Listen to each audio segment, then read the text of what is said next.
سلام تخطتلتي مدب يوتيوب شانل سينما سمرة نلوم زبلنا مدبات حزنا مسينا لنا مكتتالكم بخبرنا عدم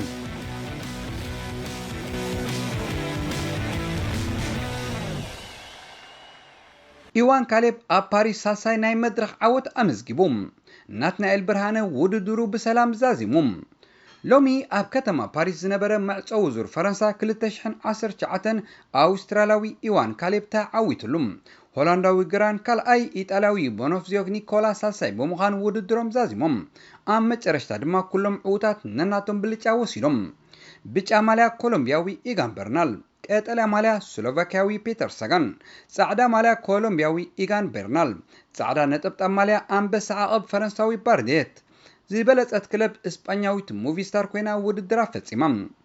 ابز وددر بمستاف زدمق الشامبيون ارترا 2019 ناتنا البرهانه ابزناي لموددر 74 ترتا كحز كله مس حدش كبرتاتن ريكوردات عوتناي وددر غزي بمحلاف ناي 21 معلتات صانحوت زور فرنسا 2019 بسلام زازيمولم مورالس كابولي نزحابن حزبون هاجرون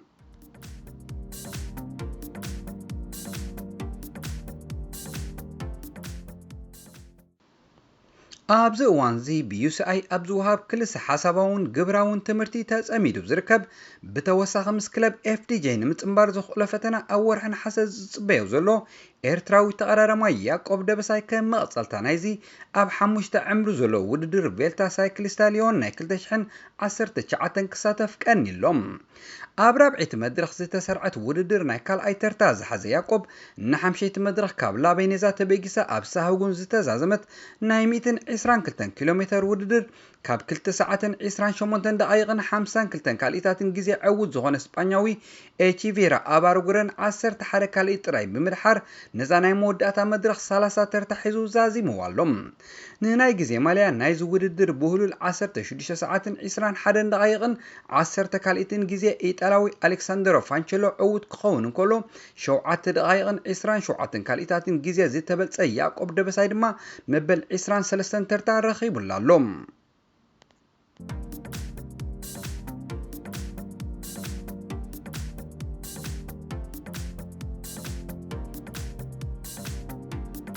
أب استفلالي نايت إرجع وددرات بمستاف نهاجرنا إرترا سما كل عزركب إرتراوي أتلت يوهانس يوب زمت سنبت 10 تنحس أمني 10 كيلومتر وددر كسات فيهم إذ ببرلينغهام نورز يوركشير بالقصل سمزفلت وددر إرتراوي يوهانس يوب زلا على إجام كصاو تسفالهم باز مداي كلهم أب تكبابي اتنوبري إرتراويان زيكاتات مورالكم كيف اللي بتحتنا كنحبركم نفتم نحنا بوغنا يوهانس حونا أب عوتنا من نيلكم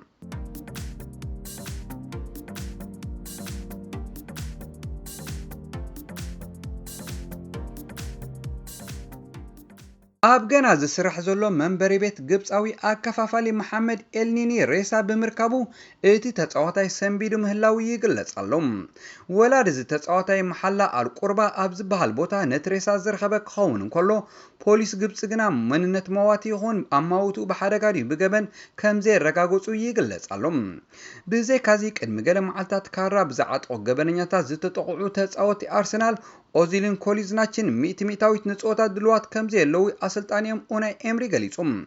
أمري قصيلو اتوم تتصاوتي نكونت أمرهم زملكت مرمراتاتون كم زد اليوم تزاريبوم ليفربول زنا أسا بريمير ليج زتتصاوتا زبل كبر زرخبه إنجليزاوي هارفي إليوت كافولهام كم زفرماتو بوقعي أفليت ليفربول زقدمه ود 16 عامت نايكم في تتصاوتاي زخونه إليوت ببارسلوناون كدن صنيحيوم إليوت أور حكمبوت فولهام أنصار وولفز أبز قطمت لصوتا نا ميدا بموراديو أب تاريخ بريمير ليج زنا أسا تتصاوتاي كبهال كي إلوم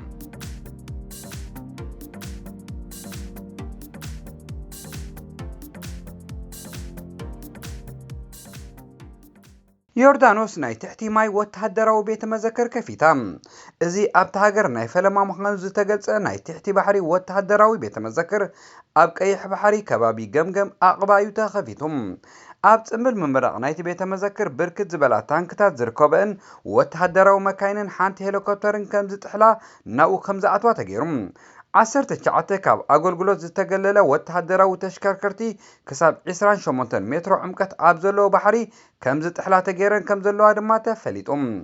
እተን ተሽከርከርቲ ብናይ ዓውደ ኩናት ኣሰላልፋየን ኣብቲ መዓሙቕ ባሕሪ ተቐሚጠን ዘለዋ እቲ ምርኢት ንበጻሕቲ ሓድሽ ተመክሮ ናይ ቤተ መዘክር ከም ዝኸውን ሰብ መዚ ዮርዳኖስ ገሊጾም እቲ ቤተ መዘክር ንናይ ጥልቃ ባሕሪ ስፖርተኛታትን በጻሕትን ክስሕብ ትጽቢት ተገይሩሉ ከም ዘሎ ተፈሊጡ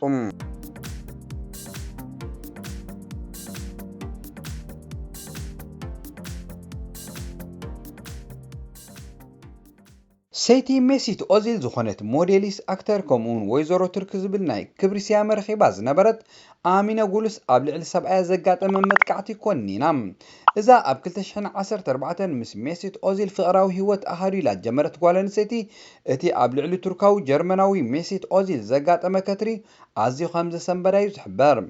ብዘለዎ ባህርያዊ ትዕድልቲ ኣብ ኩዕሶ እግሪ ስሙ ሰማይ ዓሪጉ ዘሎ ኣባል እንግሊዛዊት ክለብ ኣርሴናል ሜሲት ኦዚል መኪኑ ኮነ ኢሎም ንምዝማቱካ መደብ ወጢኖሞ እንተነበሩ ንስግላግን ወድጋንቱ ስዒድ ኮላሲናች ምስኦም ብምቅላሱ ካብቲ ዘጋጠሞ ሽግር ከድሕኖ ክኢሉ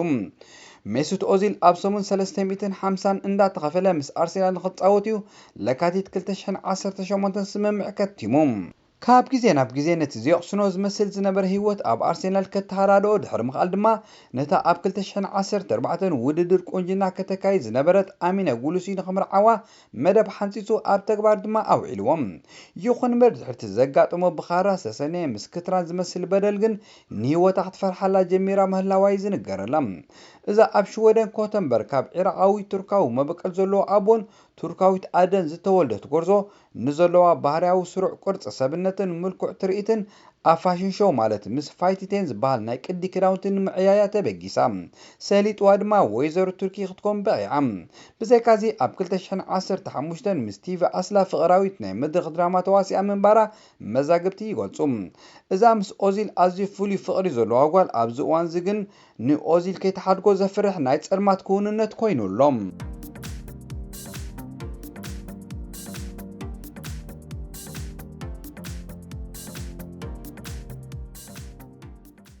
ንዓርካ ብተንቀሳቓሲት ኮምፒተራ ዝተሳሃለት ጉዳምኛ ሰበይቲ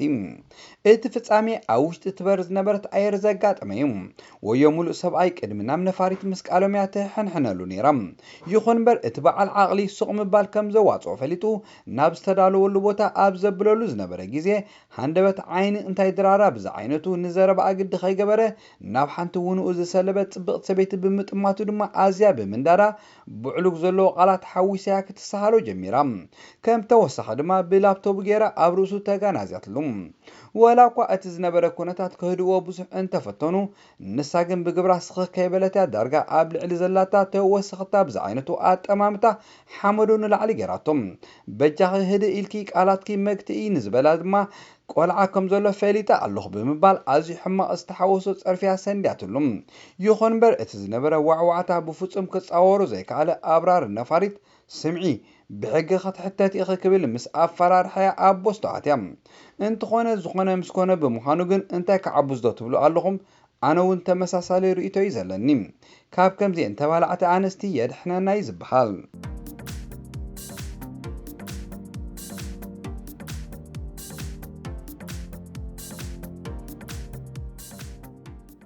ጄኒፈር ሎፔዝ ጓል 50 ዓመት ክንሳ ገና ንእሽቶ ቺክስ ትመስል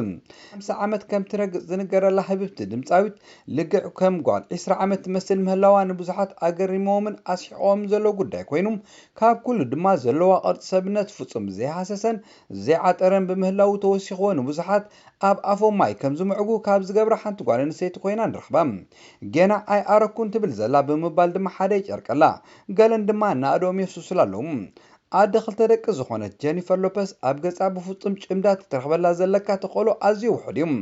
ምናዳ እተዘውትሮ ዓይነት ኣካዳድና ንብዙሓት ዝምስጥን ምሰን ኣብዚ ዘመንና ዘለዋ ደቂ ህዋን ዘዘውትሮ ክዳውንቲ ዘመሳሰል ምዃኑ እውን ጄኒፈር ካብ ካልኦት መዘናኣ ፍሉይ ይገብራ ኣብ መበል 18 ሽልማት ግራሚ ወዲያቶ ዝመፀት ንሕፍረታ ዘይሽፍን ክዳን ድማ እቲ ክሳብ ሕጂ ኣገራሚ ፍጻሜ ኮይኑ ተሰኒዱ ዘሎ እዩ ምስጢር ናይቲ ክሳብ ሕጂ ቆርበታ ምስላ ከይትበላሾ ዝገብራ ድማ ኣብ ገዛኣ ፍጹም ቡን ዝበሃል ዘይትቐርብ ምዃና እዩ ወላውን መስተን ካፌን እቲ ዘይተቐርቦ ፈሰስቲ ምዃኖም ባዕላ ኣብ ዩኤስ ዊክሊ ዝገበረቱ ዕላል ኣረዲኣ እያ ብመሰረት ዴርማቶሎጂስት ዝሃቦ ሓበሬታ መስተ ኣብ ቆርበትና ኣሉታዊ ጽልዋ ከም ዝኸትል እዮም ዘነጽሩ መስተ ኣዝዩ ጎዳኢ ባእታ እዩ ንቆርበትና ብፍጹም ዘዕንዎም ቀይሕ ፈሳም ሕብሪ ከምኡውን ዘሎ ባህርያዊ ትሕዝቶ የጉድሎ ብምባል እውን ንውመንስ ሄልስ ትበሃል መጽሔት ሓሳባታ ኣካፊላ ነይራ ብዘይካዚ ናብ ፀሓያዊ ኣንፈት ዝርከበሉ ከባቢታት ከም ዘይተዛወር ተረድም ከም ምግብታት ብሪኮሊ ዓይነት ሓምሊ ሳልሞን ዝበሃል ሰላጣ ጉዕ በርበረ ቁርብ ዝበሰለ ዙኪንን ኣቾቶን ዘለዎውን ከም ተዘውትር ባዕላ ጀኒፈር ሎፐዝ ትገልጽ እያ ከምኡውን ናይ ገዛ ርእሳ ኣብ ምንቅስቓስ ኣካል ዘንጥፍ ትሬሲ ኣንደርሰን ዝበሃል ዓላሚ ከም ዘለዋ ትሕብር እዚ ድማ ኣብ ሂወታ ንእሽቶ ክትመስል ከም ዝኽኣላ ተረድም ናብ ዝኾነ ቦታ ክትከይድ ኣብ ትምድበሉ እዋን ድማ ኣብ ማሕፍሯ እናባልዓቶ ትኸይድ ፍሩታታትን ኣሕምልትን ከም ትበልዕ ሓቢራ ዘላ እዚ ደኣ ብዙሕ ተጽዕኖ እንድዩ ኣይገርመኩምን እርጋን ከደቴ ከምዚያ እናበለቴ ትብል ደርፊ ንጀኒፈር ሎፐዝ ተደፍረታ ትመስል ዘላ